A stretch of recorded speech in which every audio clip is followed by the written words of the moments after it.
Assalamualaikum les amis, cher Nalen, Beganalen, Telental, Jamodien Jason Wachouai, ravi de vous retrouver pour une toute nouvelle vidéo. Ce matin, on va parler des admissions, on va parler de voyage, on va parler de ceux qui veulent venir étudier au niveau de Luxembourg, notamment l'université publique de Luxembourg, d'ailleurs, qui est la seule, unique université publique de Luxembourg. Sinon, les autres universités sont des universités privées, idem que pour les autres écoles qui sont aussi des écoles de formation privée professionnelle.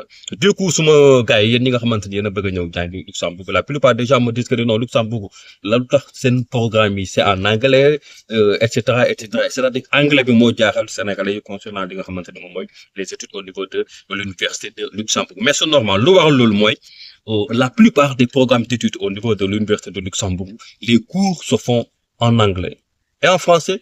En anglais, en français, en allemand, en anglais, en français, en luxembourgeois. Moo tax la plupart nga xool programme yu bëri dañ leen di laaj ci nga xamante ni moom mooy anglais niveau B2.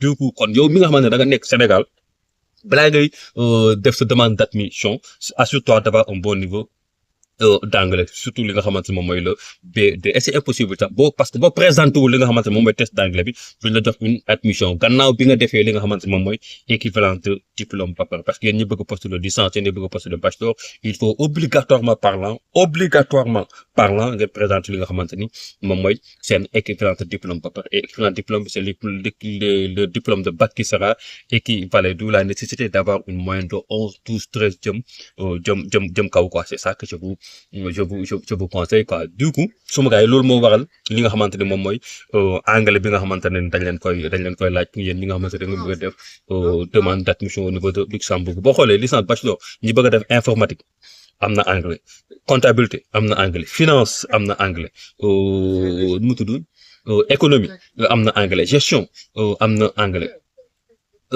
ak lan sax informatique wax naa ko, tout ce qui est lié aux technologies de l'information de la communication am na anglais, santé am na anglais, yéen ñi bëgg a def médecine, pharmacie am na anglais. Et y en a d'autres sax yoo xamante ne ni dafa am anglais mais aussi am allemand. Kon donc li nga xamante ne niñ leen di laajee test de langue anglais bi booy def filière wala nga war a inscrire ci département boo xamante ne aussi cours yi dafay laal allemand, maanaam yenn cours c'est dispensé en langue allemande, dañ leen laaj li nga xamante ne aussi moom mooy test de langue allemand. D'où la nécessité aussi ngeen xool bu baax filière yi nga xamante ni moom ngeen di demander au niveau de Luxembourg. Li gën a yomb yow mi nga xamante ne Luxembourg rek nga bëgg a dem te Luxembourg moom mooy sa pays de rêve, ton projet de voyage foofu la. Prépare-toi ngay def des cours de renforcement en anglais.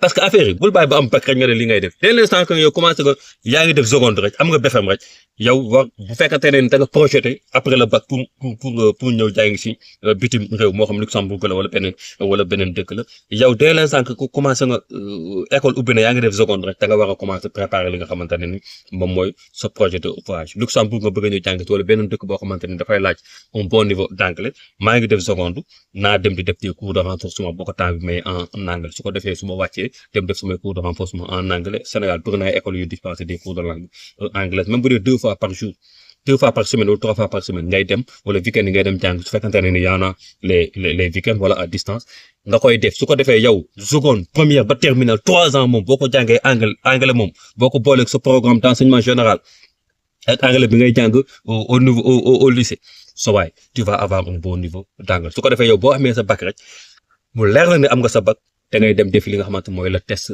d'anglais. Boo defee sa test d'anglais forcément boo jëloon affaire au sérieux tu vas passer le test B2 quoi. Idem que yow mi nga xamante ne aussi da nga commencer def licence nga am ce projet def ton master au niveau de l'étranger dans un pays anglophone aussi. Dès l'instant que nga commencer def licence rek bu la leeree ne yow après bu la leeree ne sa niveau d'anglais des na, mais licence 1 boo commencer sa licence 1 rek commencer aussi di nga inscrire di def ay cours d'anglais. Su ko defee yow balaa ngay terminer sa licence 3 bay projeté di ut une admission pour master dina fekk am nga benn mise à niveau en anglais bu baax bi quoi. Respect à vous, respect les amis, très chère communauté, guys. Yàlla yombalal ñëpp visa, bac, chef, tout le monde a le droit de voyager.